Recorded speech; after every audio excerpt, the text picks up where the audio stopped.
thanks very much, Stuart. Really appreciate you taking the time to talk to us about business in general for you, and you've got two different operations completely, with hands-on agriculture and then education in agriculture as well. So I'm looking forward to listening a little to how you go about that and what's going on for you. So tell us a little bit about both areas and how long you've been doing it. Yep, so we've got one business, Tarwyn Park Training. That's obviously the training component of our business. So that's about educating predominantly land managers, but also people who are keen to become land managers at some stage, may not own a property yet. And then there's other people who are just interested in what they could, what goes on in the landscape and what we could do differently. So we travel around Australia running courses. People contact us and ask whether we'll come and run a training course on their property in a certain area, and if we can do it, we'll arrange it, and then we advertise it, and people sign up. If we get the numbers, we run a course, and so it goes. So that's a fairly busy little business, that one in itself. I think last year, Megan, my wife, and I think she worked out we spent 6 months on the road. So we were away from the farm for 6 months.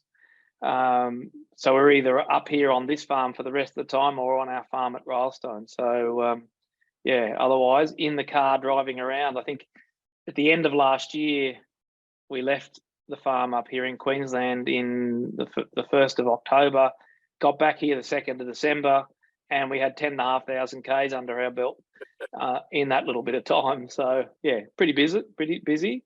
And then the other thing we do is we run a farm up here just outside of Gympie. It's a pastured production operation, so everything's in rotation, everything out in the paddock. So layer chickens, meat chickens, pigs, cattle, and less so today, sheep, and everything we market ourselves. So that's the full-on family affair. Our 2 sons and Megan and myself running that.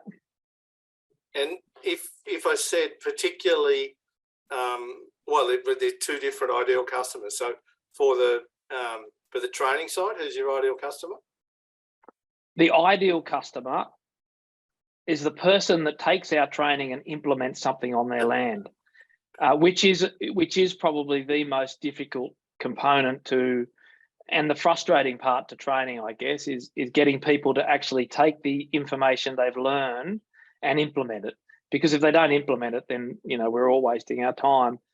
Not everybody's ready to implement straight away. They may well take time to implement it, but yeah, so that would be the ideal customer. The ideal customer for our farm operation would be the customer that not only comes back to buy again, but tells their friends. That's the ideal person we want in that business. And for both businesses, how are they going right now?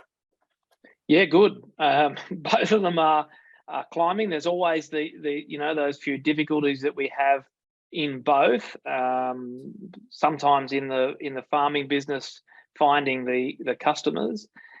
Customers come and go, as they do at times in any business, and so keeping customers moving. Not so much on the egg side. We can't keep up with the eggs, but on the meat side, sometimes it comes and goes. In the training business, well, it's still growing. I mean, last year we ran 15 courses. When we get sort of between 15 and 20 people per course, that's a lot of people going through training. So it's still growing all the time. I'm actually trying to pull it back a little bit this year because I was pretty exhausted from running it last year. So if we could be running 10 or 12 courses, our key role at the moment is actually to spend more time with people on ground, so that we're helping them take it the next step. So, but both of these businesses are still growing, and at a rate maybe we're struggling to keep up with to some degree, but that's a good problem to have. And the pasture business, a few different markets there. What's your marketing strategy to actually get your product to market? So our son, Hamish, our oldest son, he handles all of the marketing, and predominantly he's using social media. So he does sponsored posts and those sorts of things. For our eggs, well, that was Megan and I initially, boots on the ground, walking around, talking to stores. The meat business is smaller than the egg business, so we can handle all of that online. But we deliver, and so the people get the meat delivered right to their door. So it can't be any easier for them, but it does make it, I guess, a little bit more complex for us to arrange the logistics of moving product around. Yeah, and the egg business, how far geographically do you go? The furthest store we supply from Gympie is a place called Pottsville, which is Northern Rivers, but pretty much the Gold Coast. So Sunshine Coast, Brisbane and the Gold Coast are our key areas. Although there's some difference of opinion between Hamish and myself, I believe that we shouldn't be sending product very far at all, because it increases the food miles. What I would rather see are more people develop businesses like ours that can supply other centres. So we make a point of not, sending over the border into New South Wales for those reasons, because there are other people, and we get requests from other states, and we just refer them to another pastured operator that we know of, closer to them, and do it that way. I could see this growing. It's good for everybody. If we can support somebody else to get into running a business like this, then that's going to be good for them and good for the customers. Yeah, it's a great add-on, and again, with what's your overall philosophy around agriculture, that's to be congratulated, mate. And again, I'm based in Orange, and Caribbean have got a model around that locally here, and they do a really good job, mostly through just local stores and stuff. So similar model. Look, the model that this is a trial. We started this model because we figured the thing that was lacking in Tarwyn Park training, or natural sequence farming, is what we educate people in, was the production model to overlay over that. So natural sequence farming is the understanding the function of the landscape and getting the landscape functioning correctly. The next thing to do is to overlay a production system over the top. Now, the strength of both businesses is that natural sequence farming can take a completely degraded landscape and get it functioning. But at the same time, if you've got a landscape that's predominantly growing plants that are not the ones that, your typical enterprises, cattle or sheep, would do well on, what are we going to do? Well, we run an enterprise that has another food source come into it, being a grain component, that enables those animals to be out on the landscape, still be productive, but at the same time allow the plants that need to be there to rebuild that system. And I might as well punch straight to it. We're talking about weeds.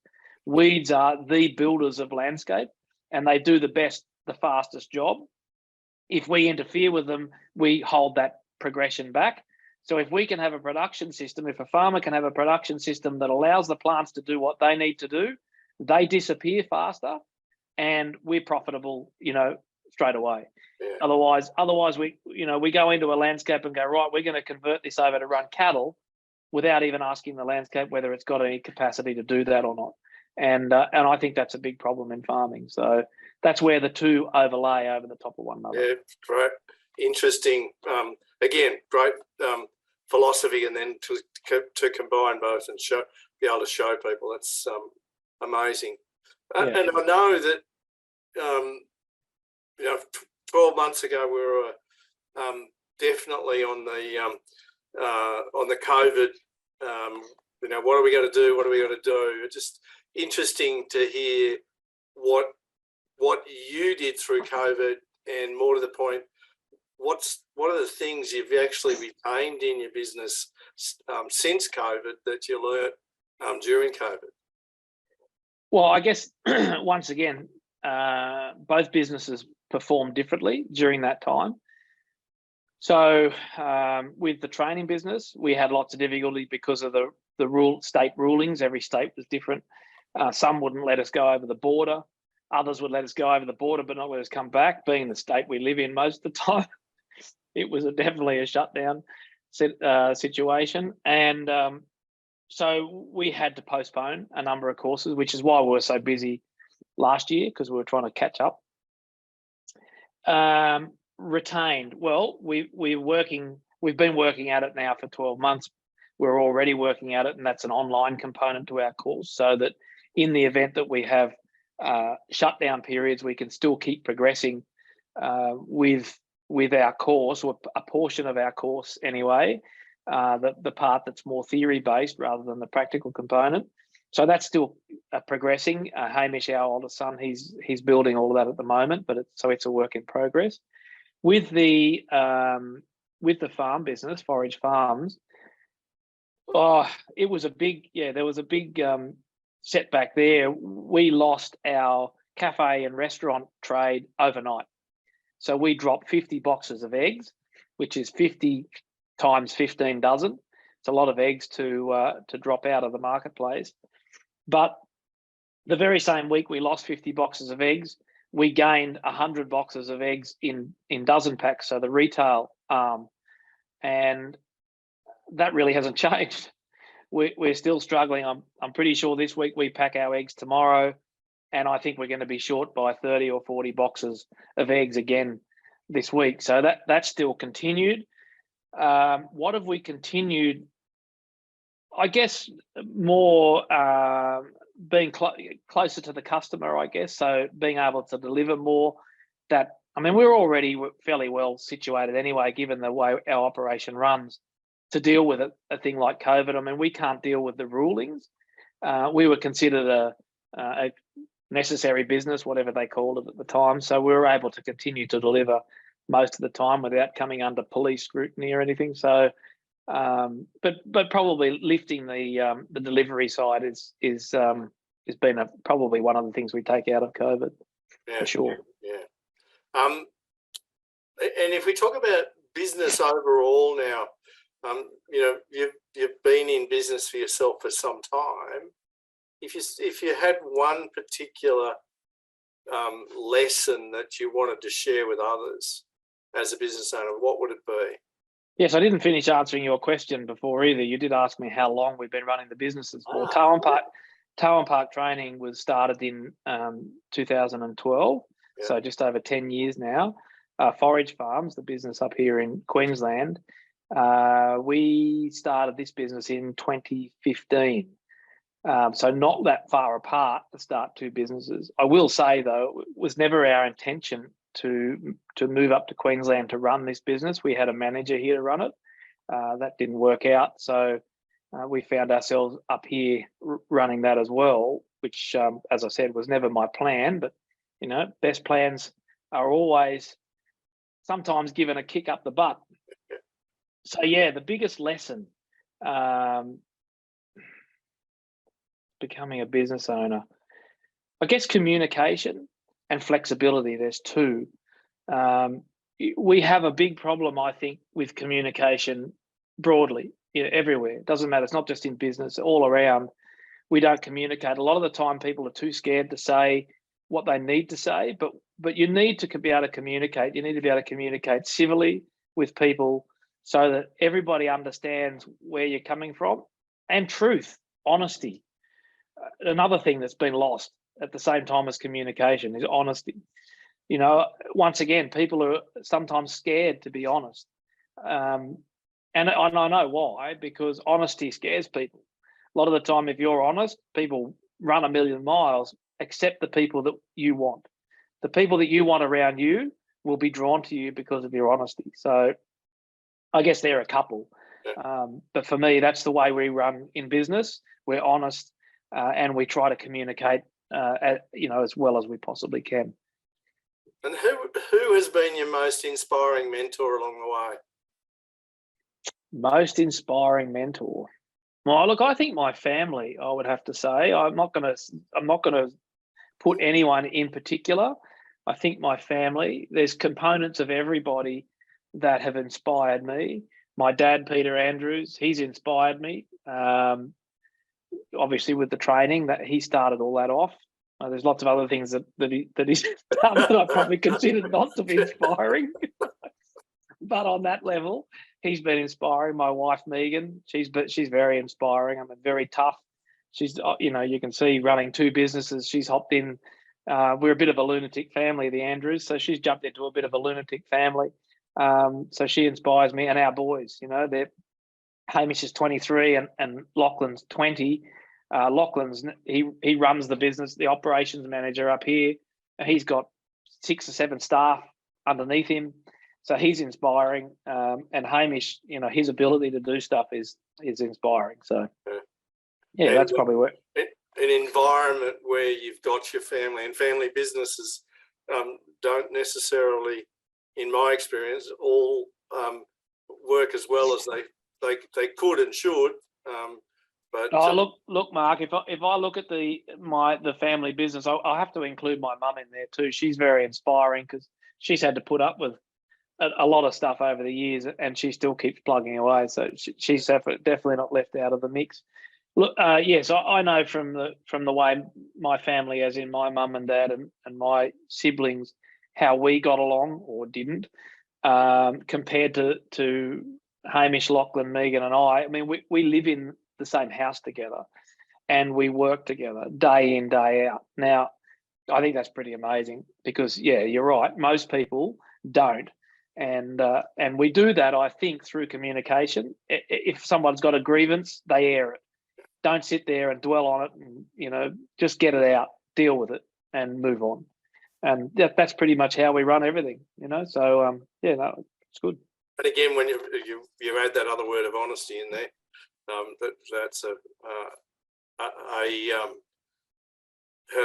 the more honest you are in any communications as early as you can be, the better the outcome's going to be. So. Exactly. I found that. I know when I first started running the farm in the Bylong Valley, Tarwyn Park, which was the family operation, things were very tight in those early days. We were pretty struggling to make ends meet.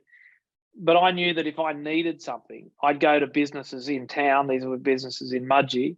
And if I needed a little bit of extra credit, I'd say, I need to buy such and such, whatever it is. But look, I can't afford to pay for it for 60 days. Would you be prepared to cover me for 60 days? And they'd say yes or no. I never, ever had anybody say no. I always say yes. And I know why, because today, that if somebody brings that up, they're going to pay. Otherwise, they don't tell you. They just run the credit up and never pay for it, So once again, honesty. They know where you're at.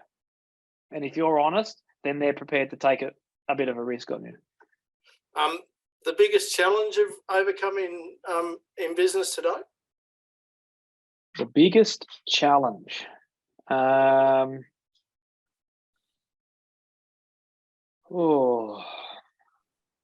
I think dealing with people, again, communication is key, but dealing with people and all of their different views, because we are definitely focused on dealing with people, whether it be in the training or in the farm business, because we've got consumers that we deal directly with. So probably that would be the most challenging, and making sure that we can deal with everybody fairly and honestly. Yep. And the impact around that, and how you've had to change and modify the way you operate along your journey. What's the most impactful personal change you've had to make? Geez, you got some hard-hitting questions, haven't you, Mark? You must have had time to think about these, and I haven't had time to think about how to answer them. Most impactful personal change. I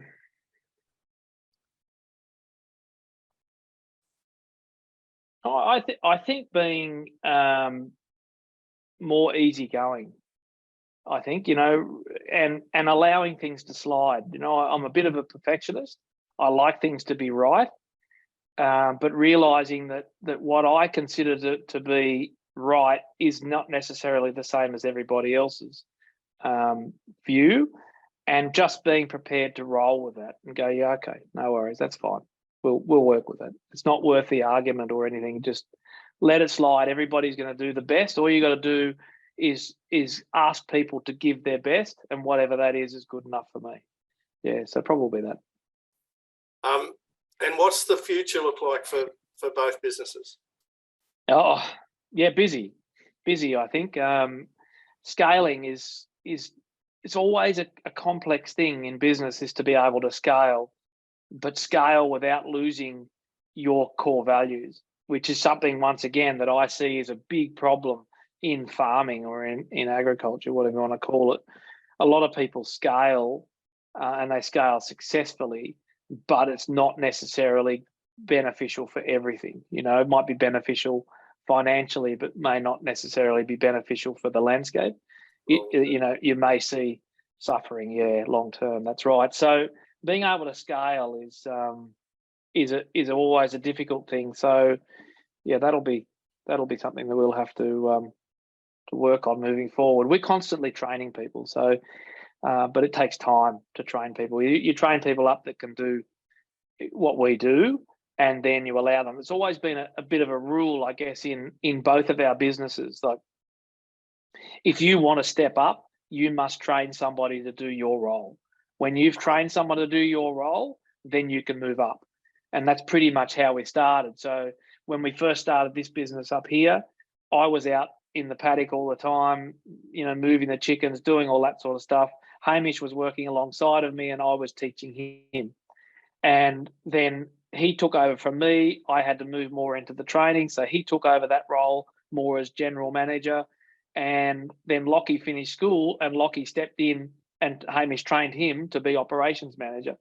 And that's the way it's been all the way through. So, and now Hamish is looking to move into the training business. So he'll be training Lockie when he's ready to be general manager, and Lockie will train young Stephanie, who works here, to be operations manager. You know, you're looking in this business up here. You've got Hamish 23, Lockie 20, Stephanie 21, Holly I think 25. They're all young. They're all only young, but they're running the business, and that's what I think is really good. Let them go. My old man never gave me an opportunity to do anything. It was always ruled with an iron fist, and I think it's the wrong way to learn. You know, it actually sets you back years. I'll stop. A left field question that's not even on the sheet. How details I know you'd have a 1 year plan for the farm, but are you 3 and 5 years out for the farm? We do, yeah. We do have a 5 year plan. It's not as detailed as the 1 year plan, I would have to say. We're right at a tipping point now where we've got to decide what direction we take. So that's a critical one, because the training is something that I believe it takes priority over the farm. The farm is a production model that could easily be run by somebody else. The training business is slightly different. It's probably a little bit takes a lot longer to train people to understand about the landscape. So I guess we're at a tipping point at the moment, deciding what we're going to do, and we most definitely are spending quite a bit of time looking at our next 5 year plan. So we've already carried out, probably gone above our initial 5 year plan, and we're looking at, you know, what's the next 5 years going to bring. Yeah. And from because this is regionally based, you know, there'll be farmers that will be listening. Is there any just one last nugget you want to leave for you know, those farmers and producers that might be listening at the moment? I think don't eliminate any possibilities. Everything's a possibility. And, you know, it's what I try to get across to people who come and do our training business. Don't just focus on one thing, one layer. There's multiple things you can do to add into your business that make the business stronger, put you in a better financial position, and, you know, gives you that resilience to go through, you know, what can be hard times. Too many businesses focus on one layer of income, you know, just do cattle or just do crop or just do sheep. You know, you've got to put all of these things together, because all of them work very well together, but it is complex and it is more difficult to run. But the more complex it is, the better it will be and the more insulated you will be in the event that anything goes bad. So, I think that's probably the best thing that I would suggest to anybody is never, ever consider something not a possibility. I mean, in this world, the day and age today, we've got so many people living in large towns and cities that have got no idea what farming's about. Look at ecotourism. Look at having people come out to your farm and teach them what you do. Because that is something that's really missing. We've got too many kids that don't even know how food's produced. The only way you're going to change that is at the grassroots, farmers. You can't even teach that stuff in school. This stuff has to be where people get out on the landscape. But anyway, never eliminate anything. Everything's in, nothing's out. Thank you. Really appreciate the time you spent with me. And I'm sure that the audience will enjoy the listening as well. So I really appreciate it, Stuart. No problem, Mark.